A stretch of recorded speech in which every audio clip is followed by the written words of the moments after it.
team invited to join if you are interested to say play music instrument or be part of the vocals. Approach nyo lang po si Brother Manuel and he will brief you on that. So for the spiritual fellowship, we also have a spiritual fellowship happening in the shelter, migrant workers office. That's in somewhere in West Bay. So pwede po kayong sumama din if you are free by 6:30 to 8 p.m. 6:30 p.m. to 8 p.m. on Thursday, sa darating pong Thursday. Alright, so that's all po for the announcements. And we also can be found in Facebook, JRK Church, and in YouTube. We also have a channel in YouTube, which, yan po yung link. JRK Church din po yung pangalan natin. Alright, so I would like to invite everyone to stand up for the worship that will be led by the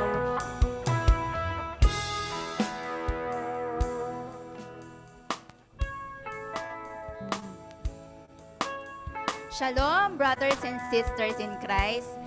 Pakipalakpakan po ng malakas ang ating Panginoon. Parang hindi kayo, gising pa. Okay. I know excited na po kayo magpuri sa ating Panginoon. Let's go around and greet one another. Feel free to roam around as you sing this song.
Chapter 14, verse 14, the Lord will fight for you. You need only to be still. Amen. So whatever challenges we're facing or struggles we're going through, know that God is fighting our battles for us. Amen.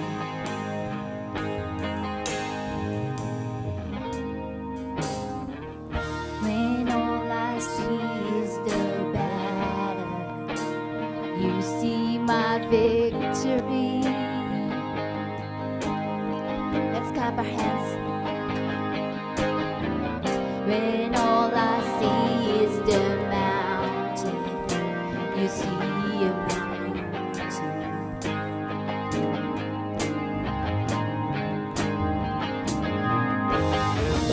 and as I walk through the shadow, your love surrounds me, Jesus. There's nothing to fear now, for I am saved.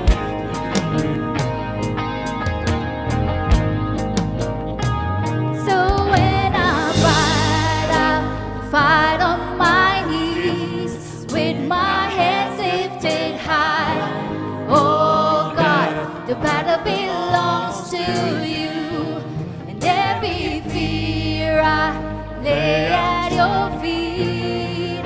I'll sing through the night. Oh God, the battle belongs to you.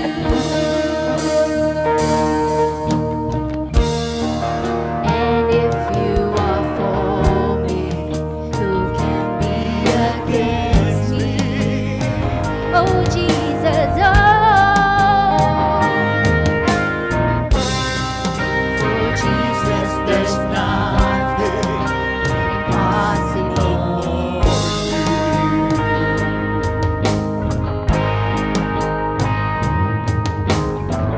When all I see are the ashes, you see the beauty. Thank you, God. Oh, when all I see is the cross, God, you see the empty tomb. Oh, so when I fight on my knees with my hands lifted high. Oh God, that belongs to you. Every fear I lay at your feet. I'll sing through the night. Oh God, the battle belongs to you. Almighty fortress, you go before us. Nothing can stand against the power of our God. You shine in the shadows, you win every battle. Nothing can stand against the power of our God. An almighty fortress, you go before us. Nothing can stand against the power of our God. You shine in the shadows, you win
battle belongs to you, and we're on the winning side.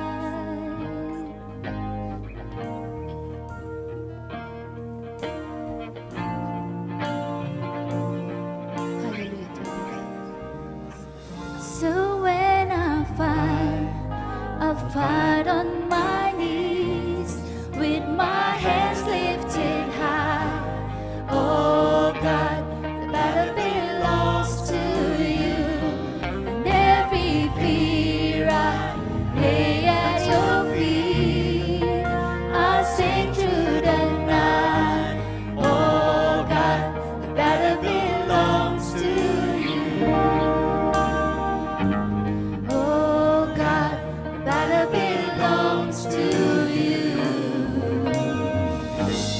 Oh God, the battle belongs to you.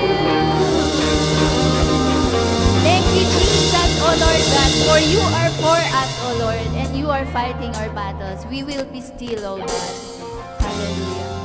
Ang sabi po sa Isaiah chapter 43, verses 15 to 16, I am the Lord, your Holy One, Israel's Creator and King.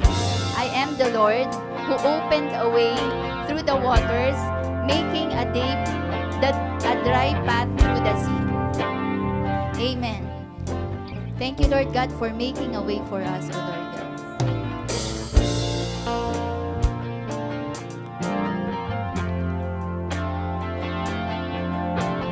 Hallelujah to you, Lord. We worship you, O God. I hear moving in our midst. I worship you. I worship you. You are here working in this place. I worship you. I worship you. You are here moving in our midst. I worship you. I worship you. You are here working in this place. I worship you. I worship you. You are waymaker, miracle worker, Promise keeper, light in the darkness, my God, that is who you are. We came here, miracle workers, promise keeper, light in the darkness, my God, that is who you are. You are here, touching every heart. I worship you. I worship you.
keeper, light in the darkness, my God, that is who you are.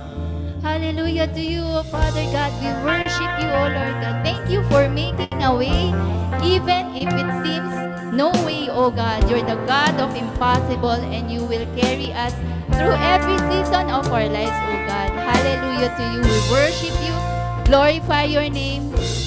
Amen.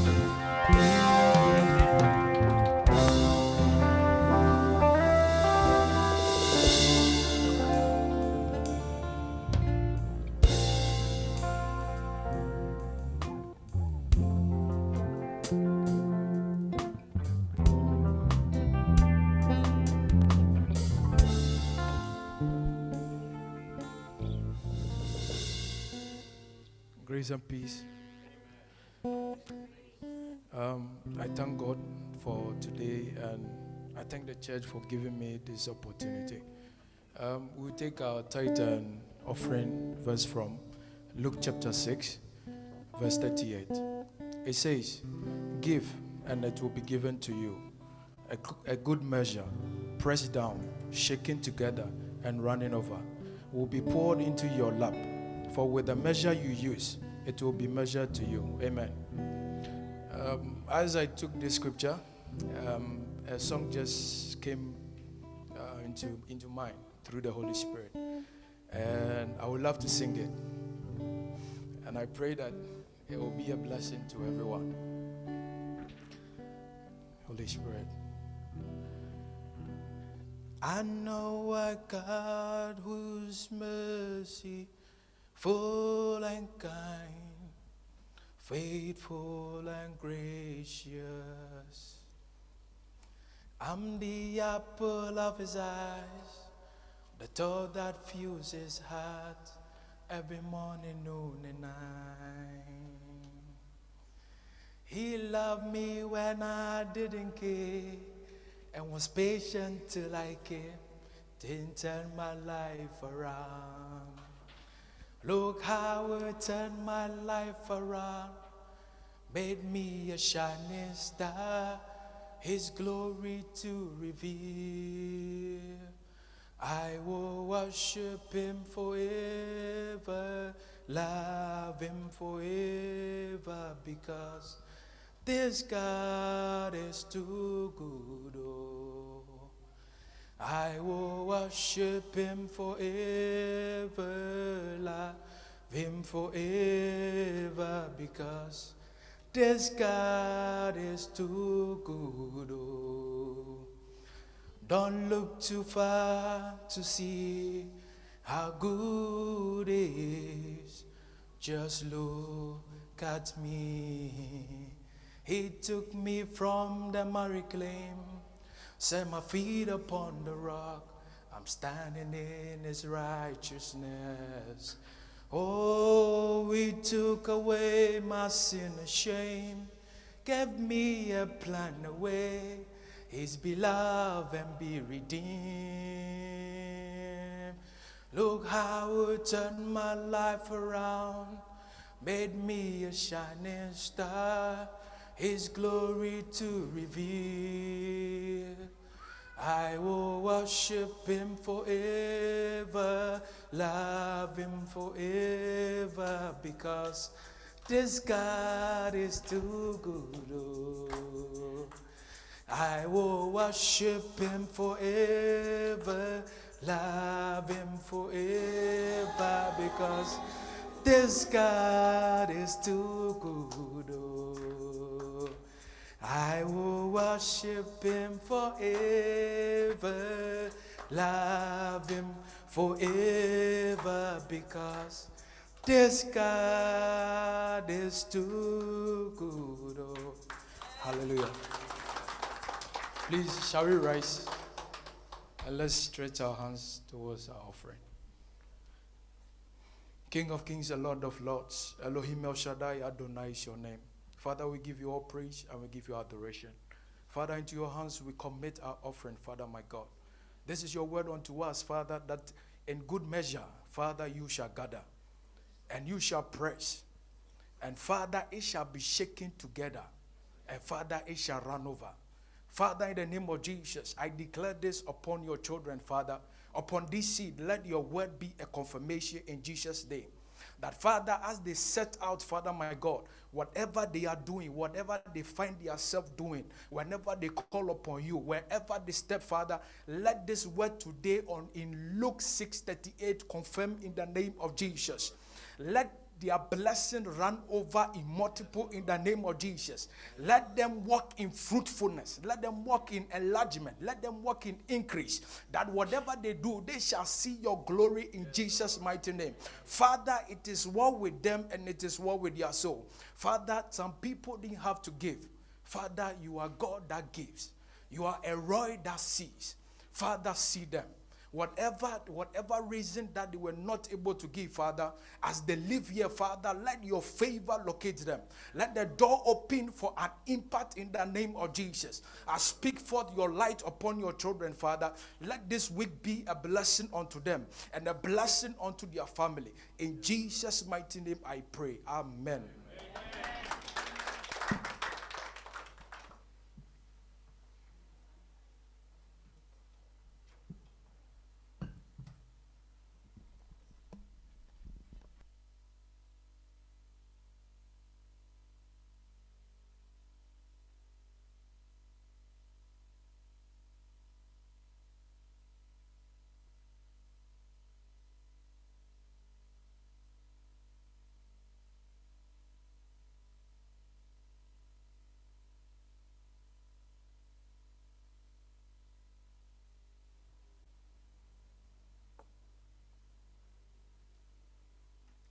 More than 2 months ago,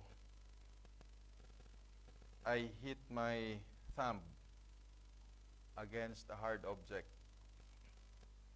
And I was surprised with the pain that I experienced. When I looked at it, I saw about 1.5 millimeter line that was colored between black and gray.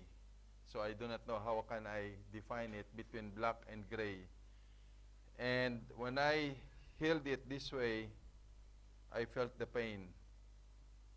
As time passes by, I noticed that the pain was getting severe every time I touched my thumb. Until such time that I saw it slowly opening, and I reached the point where, out of curiosity, I had to split the open tip of my nail and to find out that it was injured. More curiosity brought me to really open it further and then remove something which I believe was a dead blood. Until lately, I think around 2 weeks ago, I realized that there was an injury which I did not know how it all started. But all I can see now is the healing process, which I only have around 1.5 centimeters of opening, and I'm happy to see that it is healing. Blessed afternoon, my brothers and sisters. You might ask me, what's the relevance, what's the relationship of the message for today? Our message for today is, again, very interesting because in this message, God will impress upon us the supremacy of Jesus in His house. And allow me to open up our service with the background text, which can be found in the book of Zechariah. I guess that's readable enough for you. And Zechariah in verse 20 to 21 of chapter 14, the scripture says, "In that day, holiness to the Lord shall be engraved on the belts of the horses. The pots in the Lord's house shall be like the bowls before the altar. Yes, every pot in Jerusalem and Judah shall be holiness to the Lord of hosts. Everyone who sacrifices shall come and take them and cook in them. In that day there shall be no longer be a Canaanite in the house of the Lord of hosts. May I request everybody to please stand up. And our main text for today is found in the book of John chapter 2, verses 12 to 22. Alternately, we will read this. I will read the first verse, and then responsively you read the succeeding verse, and at the last verse in verse 22, we'll all read all together. And the scripture says, "After this, he went down to Capernaum, he, his mother, his brothers, and his disciples, and they did not stay there many days.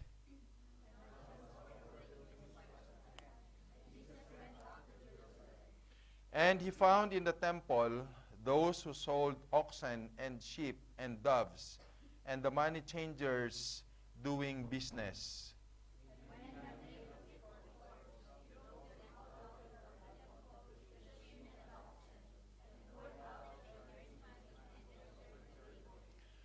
And he said to those who sold doves, 'Take these things away. Do not make my Father's house a house of merchandise.'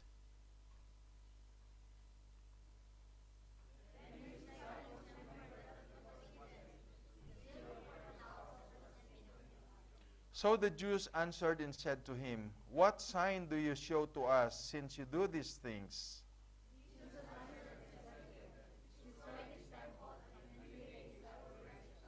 Then the Jews said, 'It has taken 46 years to build this temple, and will you raise it up in 3 days?' Let's all together.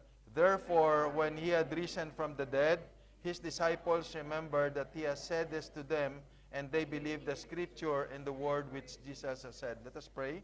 Father, we thank you, Lord, for this afternoon that once again you have gathered us here to listen to your words. Thank you, Lord, that again you are opening our hearts and our minds, that your words will be implanted in the most fertile soil of our hearts.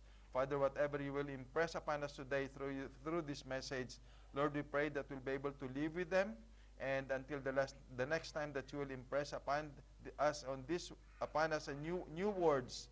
And Father, I pray that as I facilitate the proclamation of your words, you will keep me and you will wash me with your holy blood, that I will be made worthy, Lord God, to share these words, and that this will strike the hearts of your people, and Lord, they will come to get to know you more. Who are you in God's kingdom? All these things we ask and pray in the name of our Lord and Savior Jesus Christ, in union with the Holy Spirit, we pray. Amen. You may take your seats, and good afternoon once again, brothers and sisters. I've opened up to you again as a background text, scriptures in the Old Testament. You may be surprised why I am practicing the reading of the Old Testament in most of my preaching. It's because we need to understand that the Holy Scriptures, the Bible, explains to us who really Jesus is, who he was in the Old Testament. And we know that in the Old Testament, Jesus has been prophesied to become the Messiah, to become the Lord, to become the Son of Man. And as we go through the Gospel, we know that Jesus is presented, Jesus is revealed. And in the book of Acts, we should know that Jesus is being preached. And in the epistles of Paul, Jesus is being explained. And as Jesus is being explained to us, we pick up a lot of learning points that they become applicable to our everyday lives, as what the Apostle Paul has been doing to every church that he established. And in the book of Revelation, Jesus is predicted to come again for the second time. And of course, to finally establish the new heaven and the new earth where we are going to reside eventually. Amen? Now, my example to you about my thumb is an example of a journey in life. Amen? In life's journey, there's always the starting point. Sometimes you begin to start your journey you don't understand what this journey is all about, right? It takes distance to travel.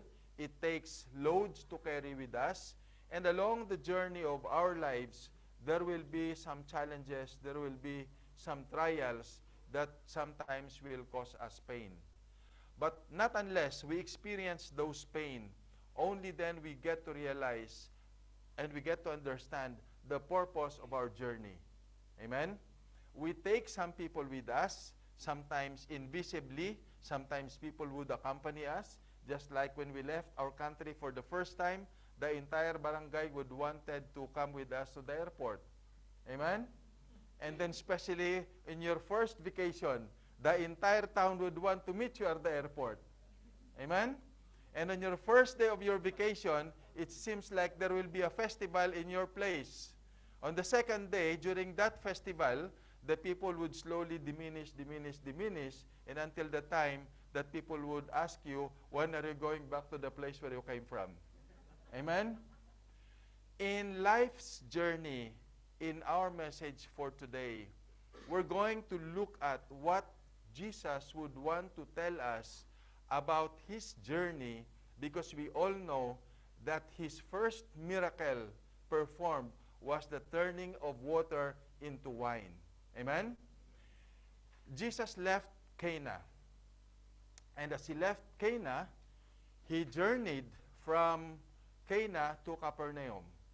And then it was there where he discovered the evil things that people was doing. And what did he do? He cleansed the temple. And then he declared that even if the temple will be destroyed, it will be raised up again in 3 days. And that opened up a huge question mark to the people who heard what he was saying about destroy this temple and I will raise it in 3 days. And only then, after a long journey, that when he mentioned that, even the disciples, they hardly was able to understand it. And finally, this is in verse 22, where we can see that Jesus' objective was achieved when the disciples remembered this event and believed the scripture and the word of the Lord. Amen? And only until the last few days, last week, I was smiling when I look at my thumb because I realized the effect of calcium in our body. Do you drink milk? What is milk rich of? Milk is rich of calcium. And I told myself, if my body is poor in calcium, this healing process would be taking long for the healing process. And now as I press it, I can smile because there's no more pain. But of course, along the journey of discovering that I had an injury, which I really did not know how it all started, where it came from, I only realized it when I struck this stump against a hard object. In life, sometimes we need ourselves to strike against a situation so that we will be able to realize that, hey, you need to wake up because there's something happening in you, and unless you discover what is that thing that's happening in you, only then you will get to know that you need to find a solution. Amen? This is exactly what happened to Jesus after his first miracle. Now, the mention of the place here in Capernaum, why Capernaum here is very important. It's always very important for us to know where we have started in our journey. Amen? Ang sabi ni Gato Rizal, ang hindi marunong lumingon sa pinanggalingan ay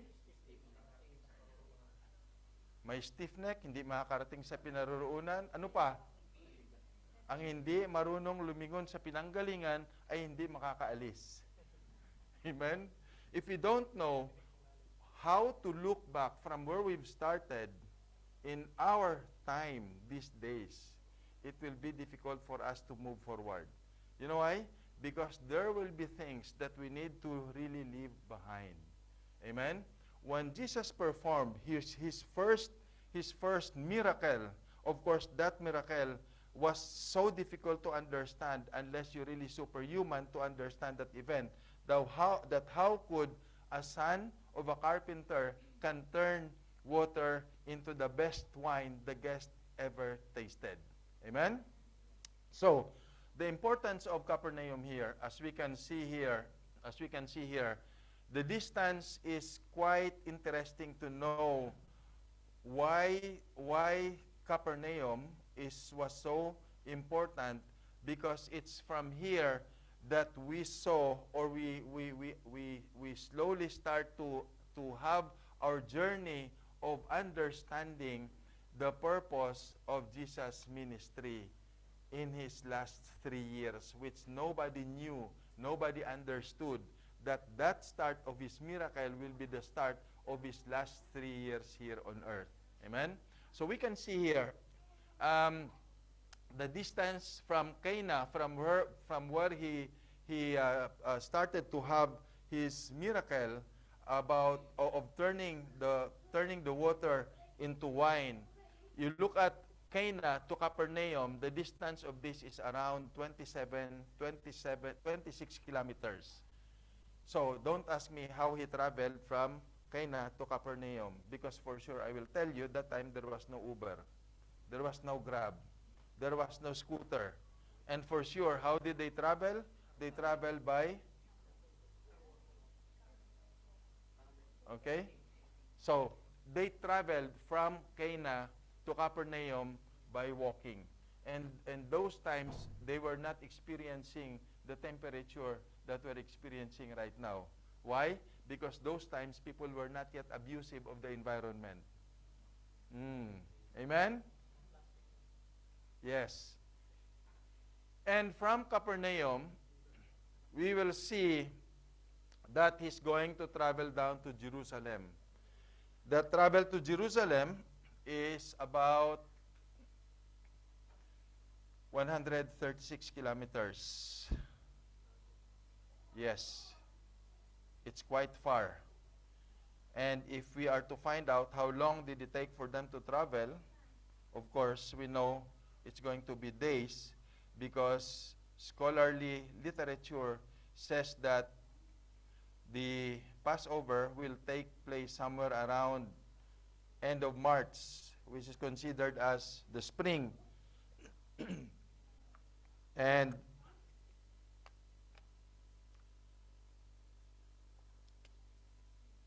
which means that he must have started to travel from from February, March, until the time of the Passover. Amen? So, here also, we see that in his journey, who was with him? The scripture says, this is the verse 12 is actually the continuation of verse 11 of John chapter 2. He was with his mother.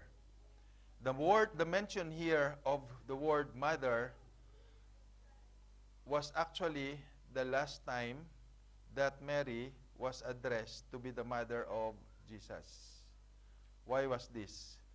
Because from the time that Jesus performed his first miracle was the time, if you can see, that Jesus demonstrated his being powerful. Amen? As known to be the son of a carpenter, who would think that this son of a carpenter would do a magic or a miracle of turning water into the best wine? Only a superhuman with super ability to do a super magic. Amen? So here, from the very start of the Gospel of John, we can already see the supremacy or Jesus to possess such a power to do such a miracle. And what does this mean? This was already the start of the manifestation that indeed Jesus in his being was not a simple person. That's why when he said in verse 11 that his time has not yet come, it was because he was talking about his ministry, and the demonstration of his inherent power being one of the triune God. Amen? And so we are now seeing the start of his journey, of which he was accompanied by individuals known to be his half-brothers, being the children of Mary from Joseph, because we know that Jesus was born out of virgin birth. Amen? And now, they are to travel down to Jerusalem for the Passover.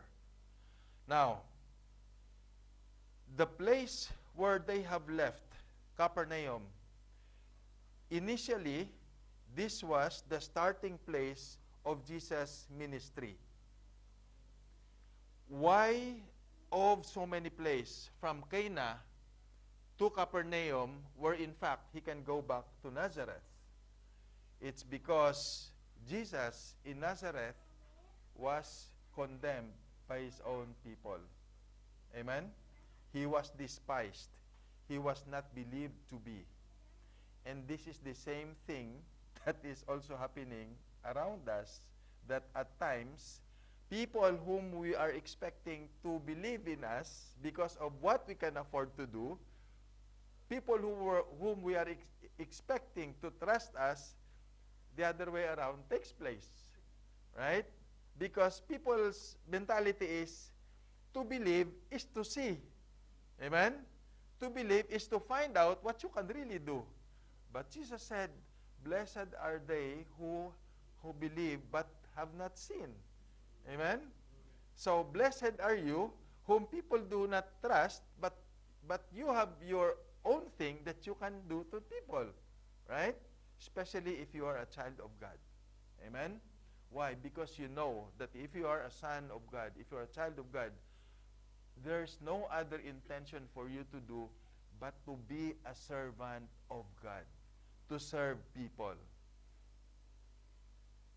And whatever it's the intention of being of service, that intention is between you and God. Amen? If your intention is to do business with other people, so be it. But always remember, God sees you, sees your heart in everything that you have, everything you want to express. So, they went down to Capernaum to start for the Passover. Now, the Passover is a very important event in the lives of the Jews. Amen? Because this was the event that brought them out from slavery in Egypt. And if we can remember that the first time Jesus celebrated the Passover was when he was 12 years old, as Bible scholar says, 12 years old. And this was the time when Mary and Joseph were searching for him, but they could not find him until finally they found him inside the synagogue. What was he doing there? He was doing the Father's business. Amen? Take note of the word. Why are you looking for me? I'm here to do my Father's business. Take note of the word business. Amen? It could be that the same people who heard Jesus saying he was there doing the Father's business triggered some of the people to really do a secular business in the temple. Amen? Because this is the same temple, not the temple that Solomon built, as we know in the Old Testament, but this was the temple of where the people gathers during the Passover. And the Passover is a week-long celebration. The Passover was 1 day, and the festival of unleavened bread lasted for the rest of the week. Amen? And it's all about commemorating the freeing of the Jews from slavery from out of the country of Egypt. And so in this event, where Jesus and his company went down from Capernaum down to Jerusalem, this is where all Jesus' starting ministry all began, as the first recorded trip down to Jerusalem because of the Passover. And so, every male in that place, of which the age requirement was to be 12 and above, were obliged to attend the festival. And for sure, because that time it was from winter to spring, of course, we can understand that the temperature was really very pleasing, right? You go outside, it's not too hot, it's not too cold, but you can really enjoy the place.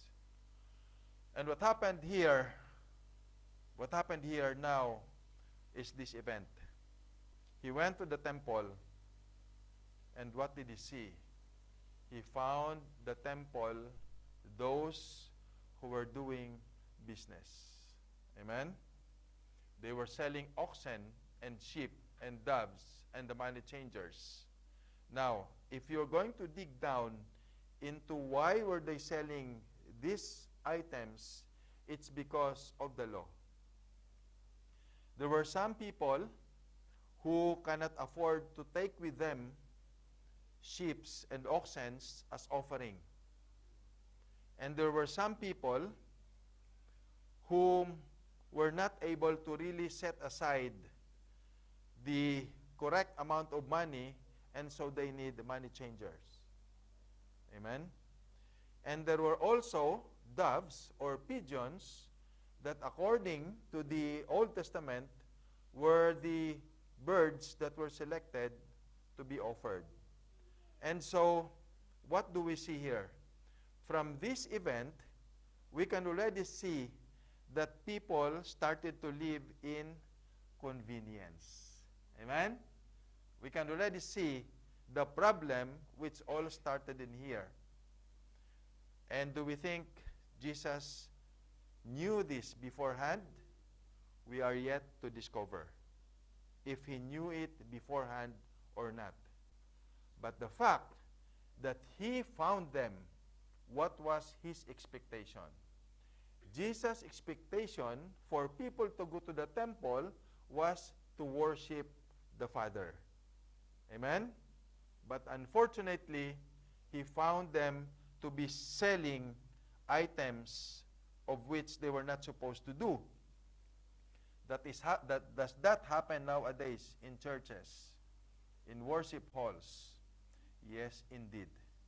It's rampantly happening. The act of commercialism. Amen? The act of commercialism. It's really happening.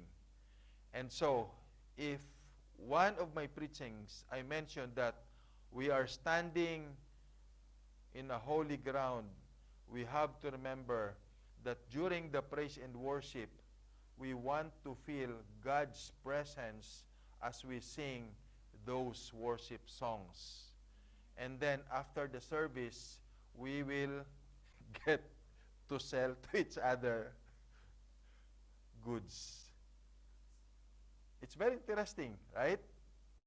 We might be guilty of doing this, but praise God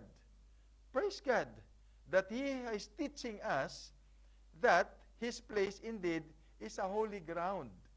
And what should be our purpose of coming over? To worship him in spirit and in truth. Amen? To listen to his words, to be inspired by his words, and expectedly to leave this place, our hearts still filled with words, with these words. So we can leave those words until the next time that he will impress upon us a new message. Amen? But unfortunately, the influence of our society has barred us from disconnecting these barriers so that we can openly be in direct line with our God. And I praise God that we are being taught of this message. Why? because this is a sign of our spiritual growth. If you see in our prayer request, I always ask for intercessory prayer that we will all grow spiritually, we will all be strengthened spiritually. And look what God is teaching us right now. Amen? That whenever we come here, let's prepare our hearts and our minds that we will be filled with His words. While here, feel His presence during the praise and worship, be in fellowship with Him in the preaching of His word, and leave this place inspired with His words, and nothing else, nothing less, nothing more. Amen? Why is that? Because the words should dwell in His temple. Where is His temple? This is His temple.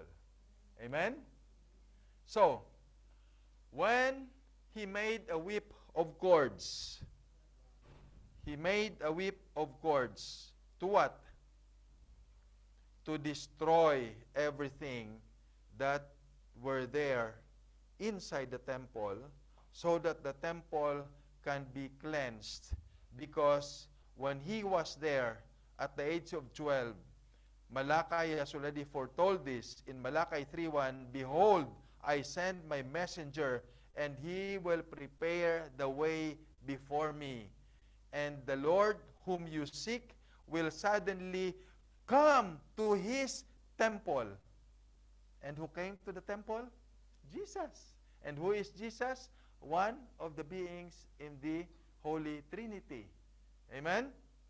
That's why sometimes when we say we study the Word, we need really to empty ourselves with things that can make our understanding blur, so that we can be filled with a better understanding from the Holy Spirit.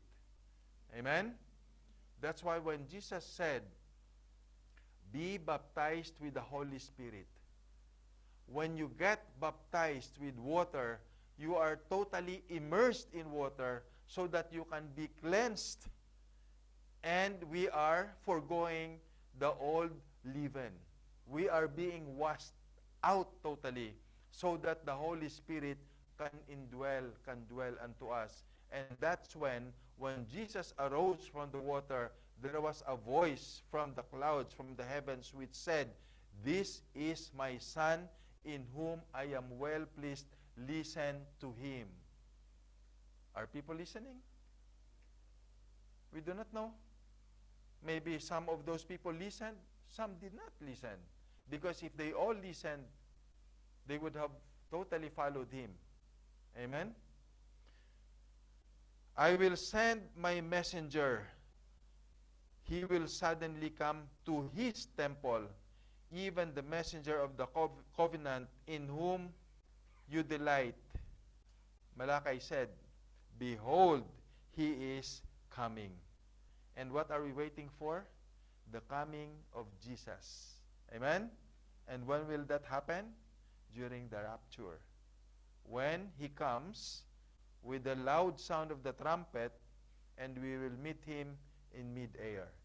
Amen?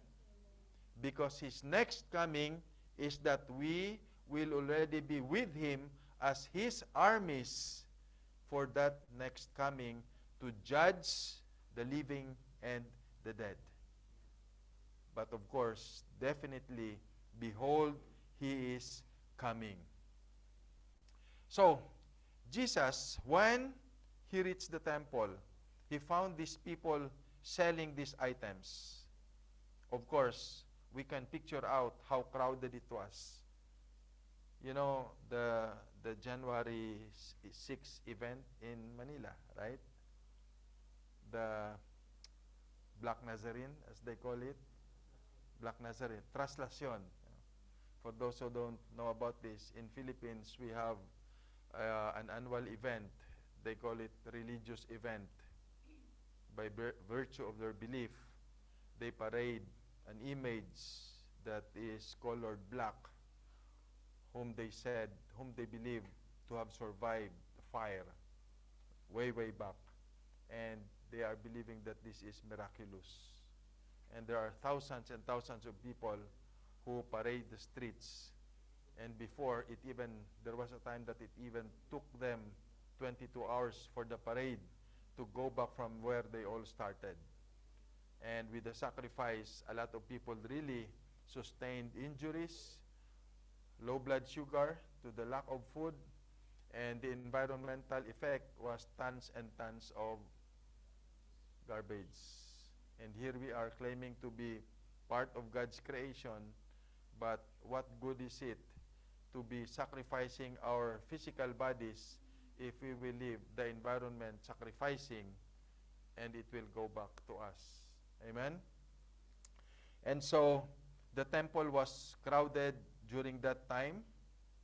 People were really celebrating. And can you imagine when Jesus whipped all of this? Did people resist? No, nobody resisted. Amen? Nobody resisted.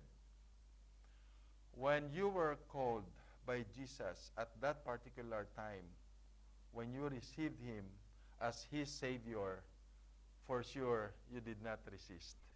Because if you did resist, you will not be here today. Amen? You will not be here today if you have resisted. And of course, we can see here also one interesting animal of which Jesus said, "Take these things away, the doves." I can only picture out those doves when they were taken away from inside of the temple, and they did not become part of the whipping of Jesus. They were not part of the turning of the tables. Because the doves, we all know that when you free them from cages, they will be difficult to catch again. And what happened here, if you can picture out the scenario, Jesus got angry because the temple was desecrated. The temple was made as a marketplace. The temple was disrespected. And if we look at it in practical application,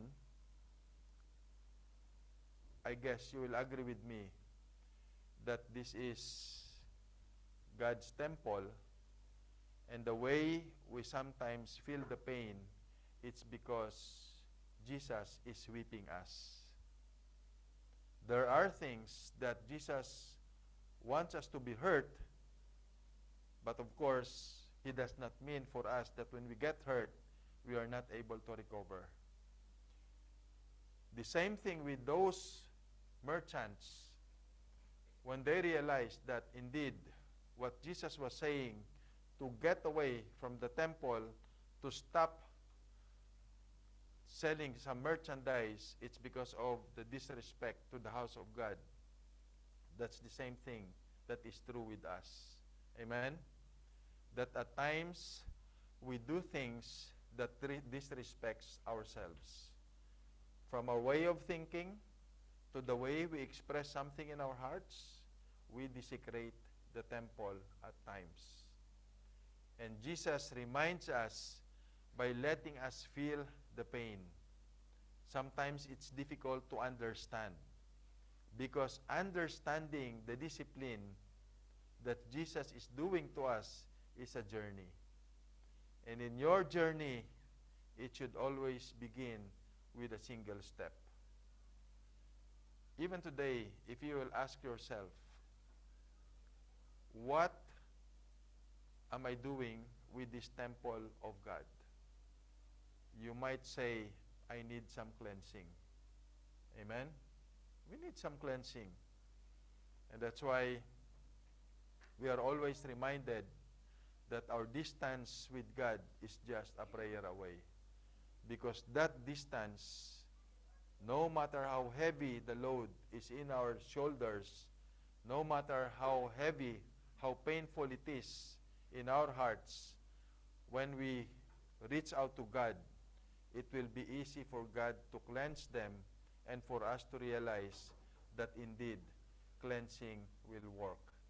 Just like the way when he whipped the tables and he overturned the tables, the same thing is true with what he's doing to us. And it's sad to remember that it takes a certain level of maturity for us believers to understand this. I know it's a process, but not until we take the real process personally, only then we can say that we are growing spiritually. Yes, that's true in the Old Testament when Jesus said, when God said that my ways are not your ways, my thoughts are not your ways, are not your thoughts. That's true, because who can fathom the power of God? Nobody. For us to understand the power of God is to know Him. Amen? It's all about knowing Him, not about measuring how deep His power is, but it's about knowing Him, not the amount of power He has. And the way Jesus whipped those things inside the temple is all about what we have in our lives these days. The scriptures has been opened to us. How do we correlate our lives to the problem that we are seeing, to the lives of those people before? And guess what? Those people were learned people. Most of them, if not all of them, they were educated with the Torah. Amen? That's why some of them, they can really understand what was written in the past, and they get to remember in their own times and to think that it's been hundreds of years that passed by. And for us, since when did we start knowing about the lives of the people in the past? Maybe only in Bible study, maybe only in our quiet time, if we do, or maybe when we are just forced to read something because we need it. But to say that it's really part of us, nobody can testify on that, because the power of God will only work if the Holy Spirit is indwelling within us, or we ask the guidance, the leading guidance of the Holy Spirit. Amen? So, those items which Jesus found in the temple, they are the same things, to translate them, they are the same things that desecrates our body, the temple of the Holy Spirit. We do a lot of things. Why at times we are experiencing such difficulties in our lives? Because we might need to overhaul the way we think of things, the way we express things in our hearts. We might need to really open our hearts and to look at what's inside. I'm not literally saying that you have to open your chest and remove your heart and take a look what's inside, but it's all about reassessing our lives. If we get hurt at times, then we need to be thankful. As the scripture says, in every situation. Amen? In every circumstance of our life, if we want to live in Christ, we need to be thankful in everything that we do, because we need to imitate Christ. Amen? And Christ was always in constant communication with the Father. And so, Jesus got angry. But the way Jesus got angry is not the same way we get angry these days. Amen? The Bible says, be ye angry and sin not. Amen? Be ye angry and get angrier more. Be ye angry and sin not. This was what Jesus did. Amen? When he got angry, the first anger that he did was the kind of anger that is called a righteous or holy anger. Amen? That was the best anger that was demonstrated by a man who was not known yet to be the Messiah and who was not understood to be the owner of the temple. But now Jesus is telling us that there is such an anger that is called a righteous or holy anger. When does this happen? When we become victims of injustice, when we know that we have committed a sin, that we want to get rid of that injustice, that we want to get rid of that sinful activity that we do in our lives. Amen? That is called a righteous or holy anger. The second kind of anger is the one that is known as the sinful kind of anger, which is very common to us, especially if at times we get disconnected to the reality of life, that this life does not really belong to us. But of course, once a child of God will always be a child of God. Once we get angry and we know that we hurt someone physically, emotionally, we know what to do. We confess them to the Lord. Amen? But a person who does not have the Holy Spirit, because he has not received Jesus as his Savior, and he has not reconnected his relationship to God, when he gets angry, he really gets angry. Amen? And this kind of anger, we need to know where we stand. We need to know where we stand, because Jesus knew where he stand. When he whipped, when he made the whip of cords, he drove all of those items from the temple, and he overturned the tables. What did he say? Do not make my Father's house a house of merchandise. Much more with this physical body entrusted to us. Ang pangit pakinggan, no? Huwag mo naman ibenta yung katawan na yan. No? How do we sell our bodies? We are not actually selling our bodies, but we sell our capabilities, that people would buy in with what we can do, and we will use it for the glory of God. Amen? What did you do when you prepared your curriculum vitae when you were applying for a job?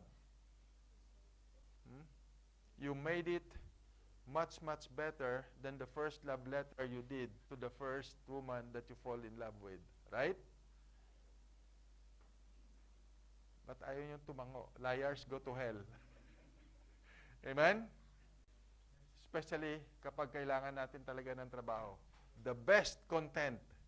Amen? I remember I went to one place for a recruitment more than 10 years ago. And while I was browsing the CVs, I noticed they had the same specialty, but when I look at the details of how many years did they finish it, one said 2 years, the other said 3 years. The bottom line, they all had the same specialty. So I said, let me do something with this. And I did something. I got a piece of A4, and then I wrote, I think the font when I wrote it was maybe 22 or more than, so that it can visibly be seen and people will be able to read it clearly. What do you know of your specialty? Write something about the specialty that you know.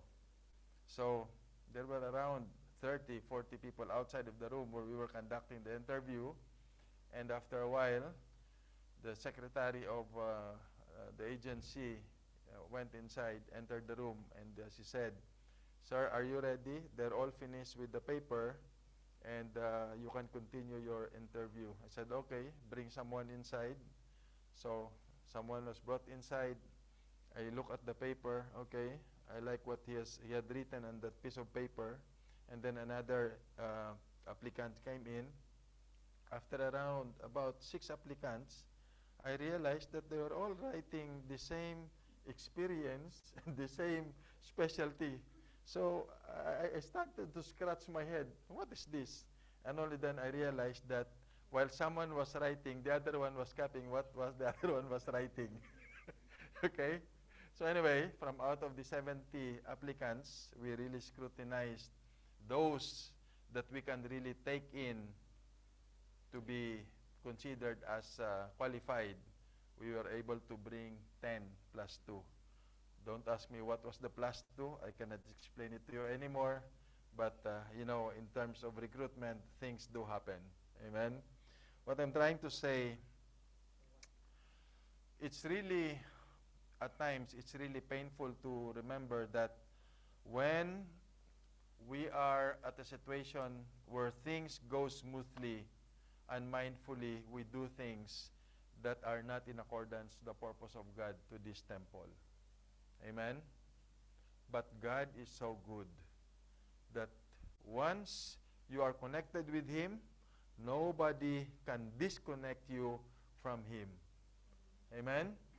This is why Jesus started all of these things, because the purpose of Jesus coming to earth, He was already there at the right hand of the Father. He owns everything.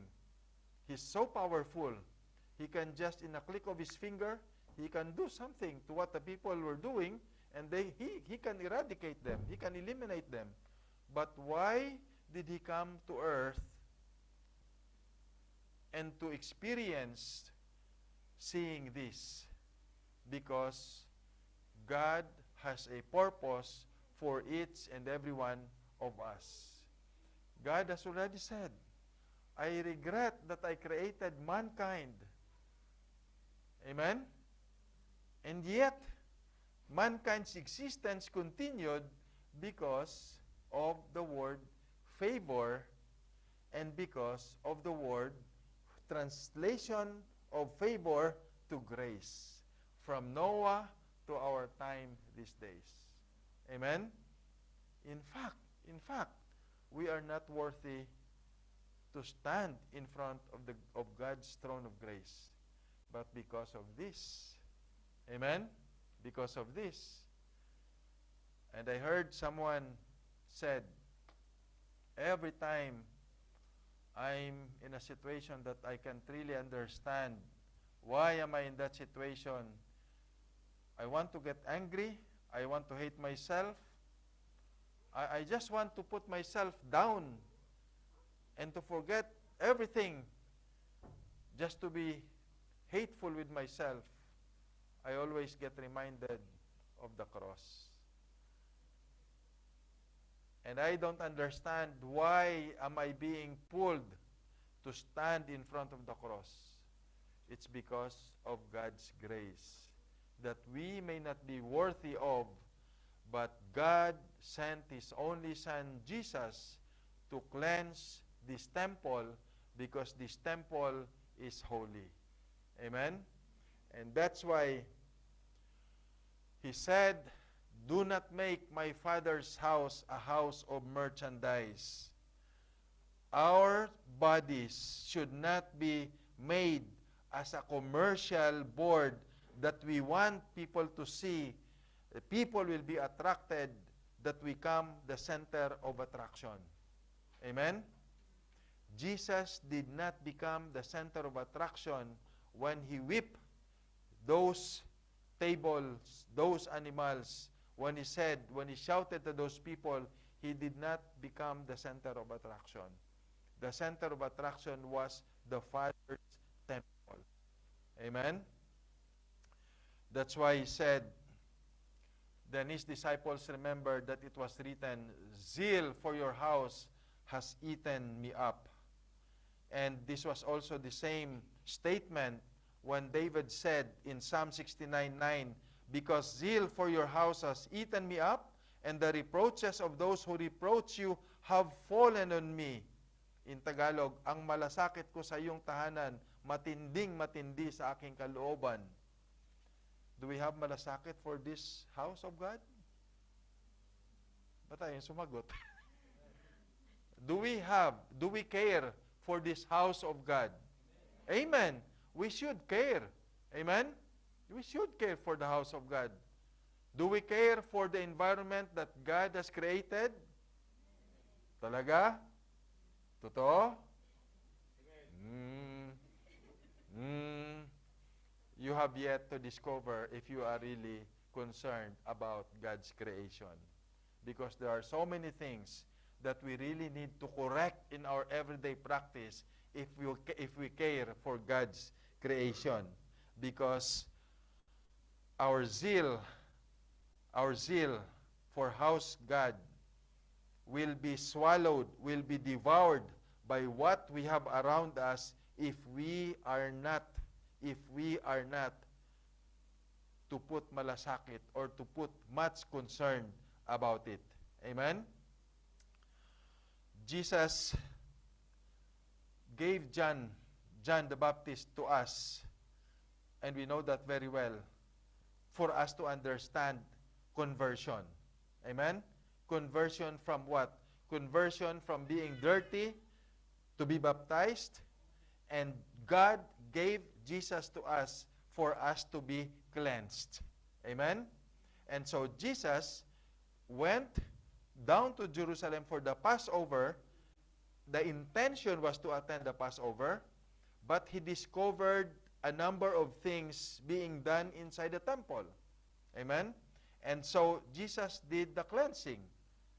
And the same way that wherever we are right now, we were converted from the old place we were before until the place where we are.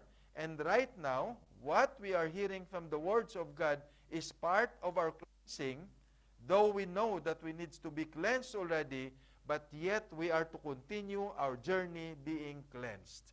Amen? If today we have been experiencing pains, burdens upon our shoulder, take it. Don't surrender. Don't give up. Amen? Because the battle belongs to whom? To God. Amen? At times, we want to bring ourselves down on our knees, not because we want to worship God, but we are already surrendering to the battle. Amen? And that's when we hear the words, I'm giving up. Kalas, done. Kalas, I surrender. Ano sinasabi nila? Ang sumusuko ay hindi, ang umaayaw ay hindi nagwawagi. Those whose quitters never win. Quitters never win. Amen? Are we quitters? We need to be quitters. Quitters from things that can put us in a quagmire of sin. Amen? At times, we need to become quitters. Quitters from the quagmire of things that would bring us to sinfulness. Amen? Yes, we do experience these things. And these things, the cleansing of the temple was fulfilled in the blessedness of Jesus. Did he have the authority to do it? Yes, he had the authority to do it because he owns the temple. We have the authority to cleanse ourselves because we are the caretaker of this temple. Amen? What do we want from this temple to do? We want this temple to flourish. We want the fruit of the Spirit to be seen because we are the channel of blessing from the others who does not have the Spirit. Amen?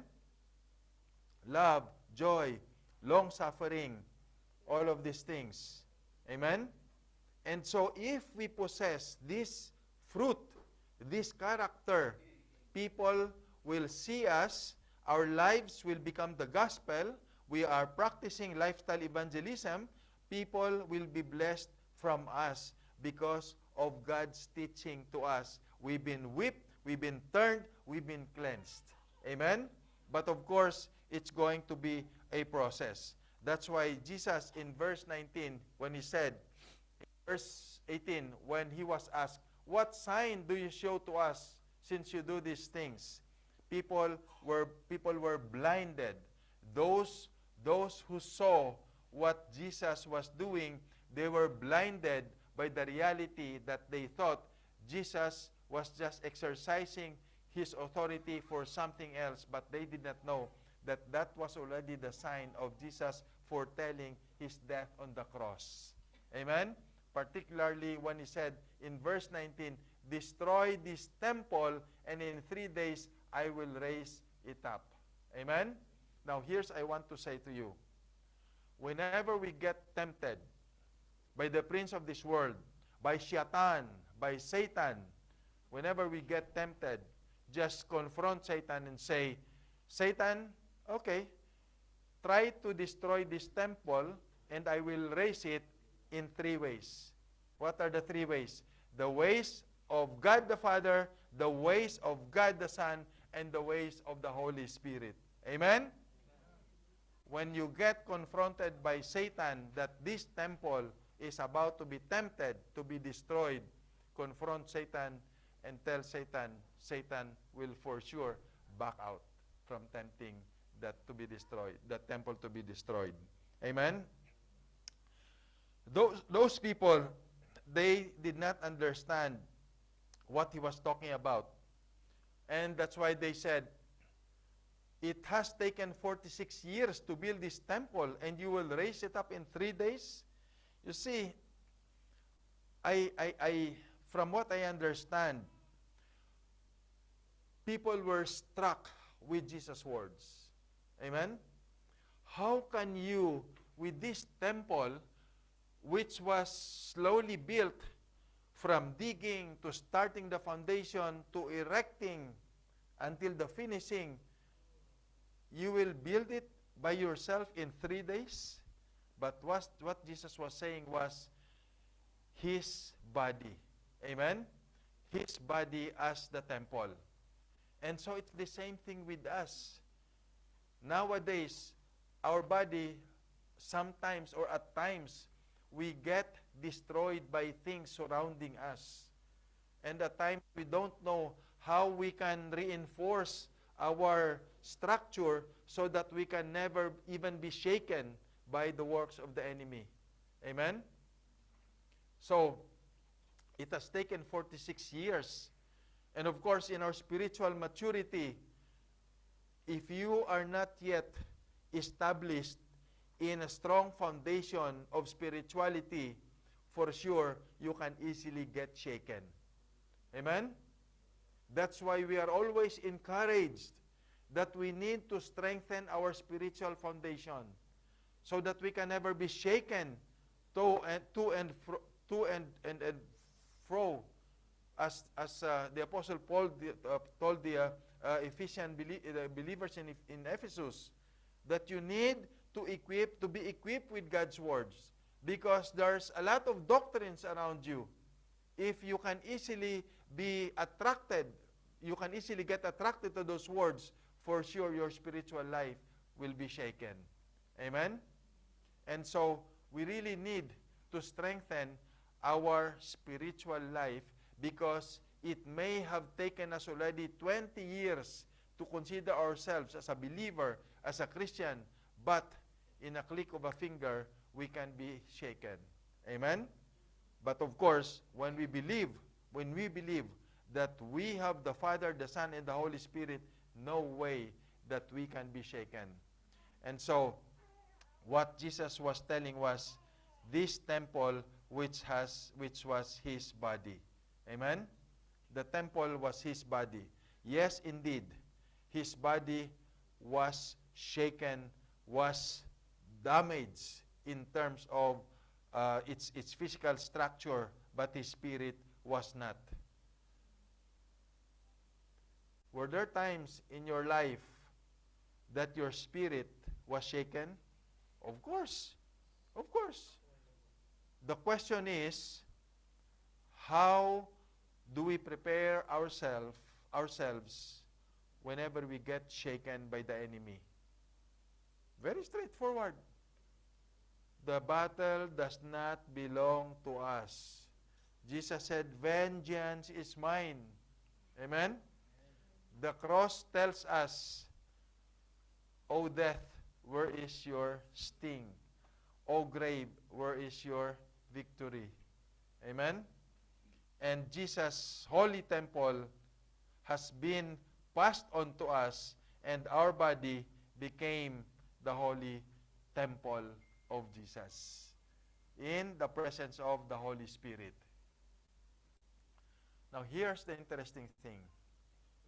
A scripture in verse 22 which tells us, therefore, when he had risen from the dead, his disciples remembered. Only then, when he has risen from the dead, only then his disciples remembered that he had said this to them, and they believed the scripture and the word which Jesus had said. Now, nowadays, the scriptures may be laid to us by someone before we ever access the scriptures. Amen? When do these things take place? In group Bible studies, when we are presented with a topic, only then, I'm not trying to tell you that it's who you are, but the reality is, people nowadays are lazy to go to the Bible. People nowadays are lazy to own a Bible. People are now dependent on a Bible. Amen? Heaven and earth will pass away, but my words will not. Amen? If you lose your phone, what are you worried about? The contacts, the messages, the pictures. If you lost a Bible or you left a Bible somewhere else, what do you say? Kaliwali. Amen? Do we need to wait for the time when we will be struck by a situation and only then we tell ourselves, sana noon pa nakinig ako. Amen? I hope I had listened long before this situation came to me. Amen? Human as we are, as I always say, but the glory of God is definite, is absolute. The problem is our way of reaching to the glory of God, our way of grasping the glory of God because of the hardness of our hearts. And that's why when Jesus whipped those animals that were not supposed to be there, it's a demonstration that we need to be whipped by animals inside of us, animals that are not of use for the glory of God's kingdom on earth. Because we don't want to say at the end of the day, Lord, I'm sorry, I should have listened to your words. Lord, I'm sorry, I should have studied your word. The time is now. Are we like those 7 virgins who keep oil because the bride is coming?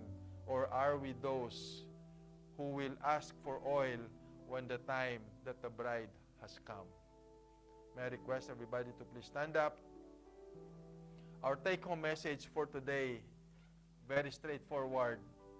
Let's always believe that Jesus is supreme. In His supremacy, He has the right to cleanse us if we believe that we need to be cleansed. Because His authority to cleanse this temple is all about getting rid of the evil in our hearts, getting rid of the evil in our minds, and translating us to live a Christ-like life. Because from Jesus' cleansing, a new temple is built. Now, may I ask you this question? What do you think of your temple if you will be asked by Jesus? What is your temple standing right now? How does your temple stand today? Did you ever perform a housekeeping in your temple? Dirty things can come into our mind.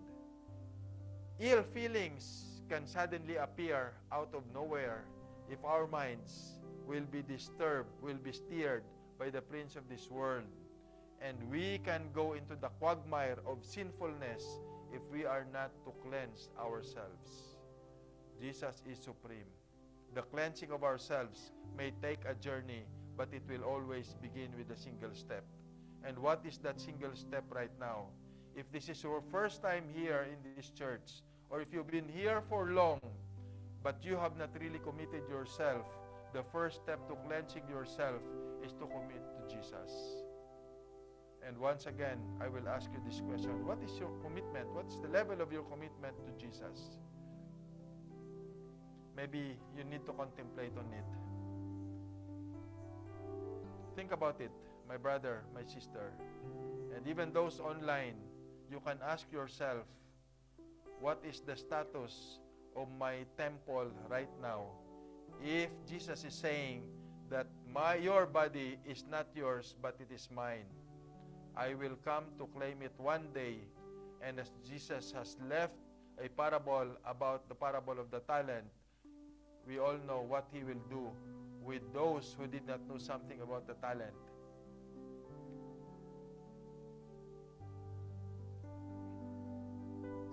Are there things that you need to confess to Jesus right now so that you can be cleansed?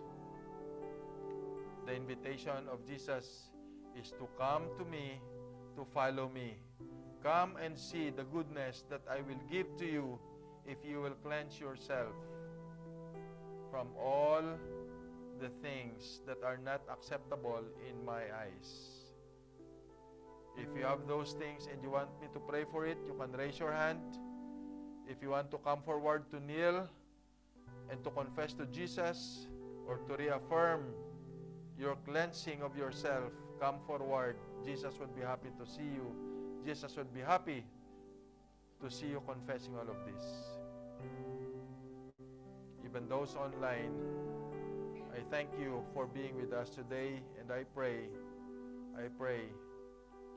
that the message today has struck us and can be a step forward to following Jesus. Father, we thank you, Lord, that once again you have given us this message. Thank you, Father, for allowing your only Son to mingle ordinary human beings, for him to see how do they prepare themselves without knowing that you have sent your messenger. Thank you, Lord, for giving us this temple where the Holy Spirit dwells. Father, forgive us if you can see what's in our hearts that are not pleasing to you. Teach us, Lord, to clean ourselves. Lord, indeed your words are true. If we know where we stand in front of you, if we know that we are sinners, we can confess so that we can be cleansed from all unfilthiness in our lives. Thank you, Lord, for giving Jesus Christ to us, that even his body was crucified on the cross. Instead of us being whipped, being flogged, becoming unrecognizable because of the harm that was done just for us to pay our sins. But thank you, Jesus, for saving us through your death on the cross. We know, Lord, that even if we will give our lives, still they will not be enough for what you have done unto us. But Father, instead, teach us, Lord, to think about the glory that we will have if we will accept Jesus, if we will live a Christ-like life. Thank you, Lord, for Jesus' journey here on earth and leaving us his teachings. Thank you, Lord, for giving us the Apostle John to have left us this message, your message. Thank you, Lord, for John the Baptist, who demonstrated to us, Lord, how is it to be cleansed by way of baptism. Father, I pray that, Lord, your words will remain in our hearts, and they will not only stay there, but, Lord, let these words be lived by us, that people will see us being transformed, that they too will be transformed. Especially, Lord, those who are in our households, those in our workplace, those in our neighbors, and even, Lord, those who are in the farthest place on earth, that we can pray for them, O God. We can take furtherance in thy kingdom. Lord, I pray for those who have raised their hands. Father, it's you who can see what's in their hearts. Lord, cleanse them from whatever filthiness they have. Father, lighten up the loads that they may be carrying right now. And Lord, I trust that all of us who are here today have been blessed by your words, and that we will come out of this place a renewed child of yours. And Lord, if there might be someone here today who has not accepted you yet as his or her Savior, Father, I pray that in your own time, that brother, that sister will come forward or kneel his or her knees and believe that indeed our God is alive, and believe that indeed Jesus is our Messiah, Jesus is our Savior, that through Him we will have eternal life. Lord, bless each and every one of the people here today. Let your words be implanted in the most fertile soil of their hearts. And Lord, allow us to share these words outside through the way we live our lives, through the guidance, the leading, the empowerment of the Holy Spirit in us. We lift up your name, Father. We love you. We bless you. We thank you, Jesus, for dying for our sins. And we claim the victory by saying the greatest, the loudest, amen and amen and amen. Please remain standing as we take a few moments to really Check.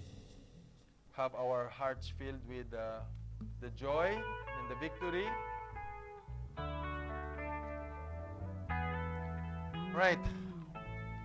I hope that we were all have been blessed by God's word. Have we?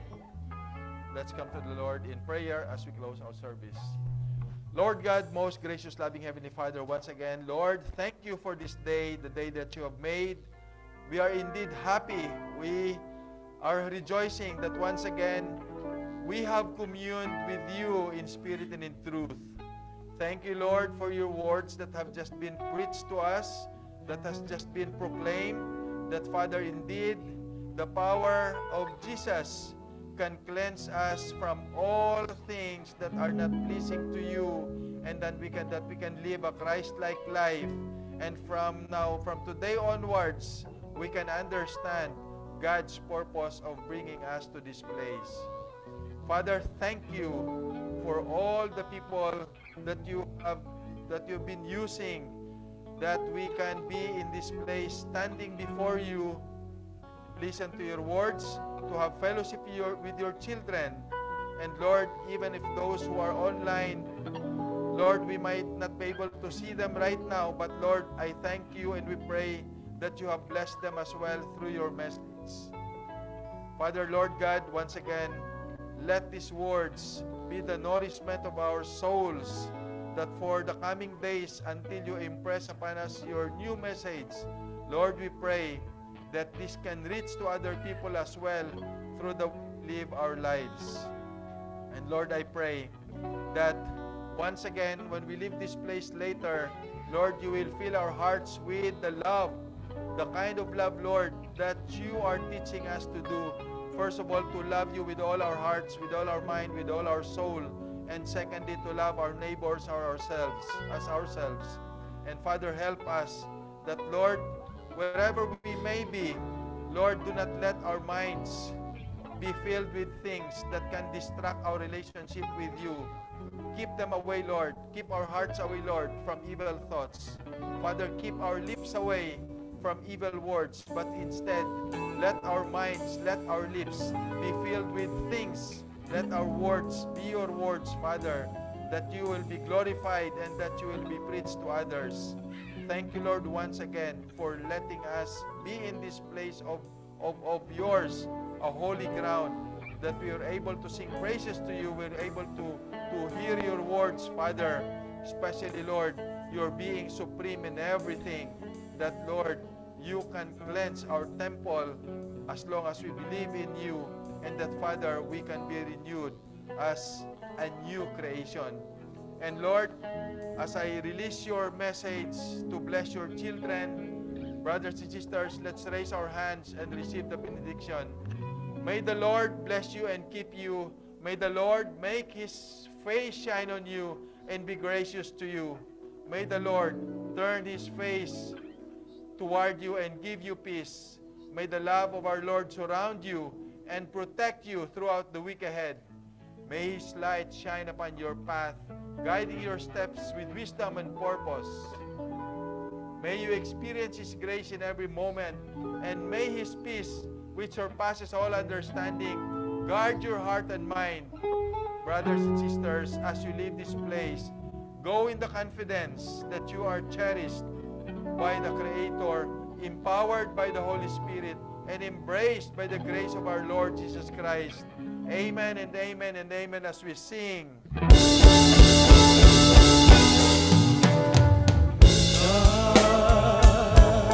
Be the glory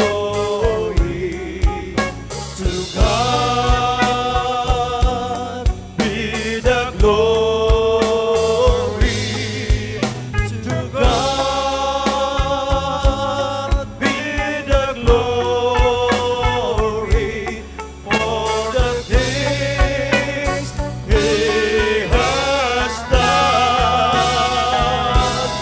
With His blood, He has saved us.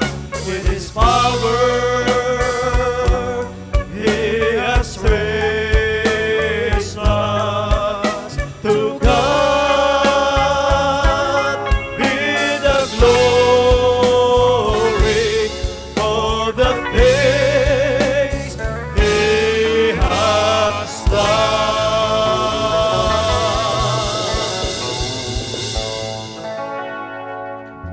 The worship service has ended. May God bless us all, and God bless those who are online. We love you with the love of the Lord, and enjoy the fellowship. God bless.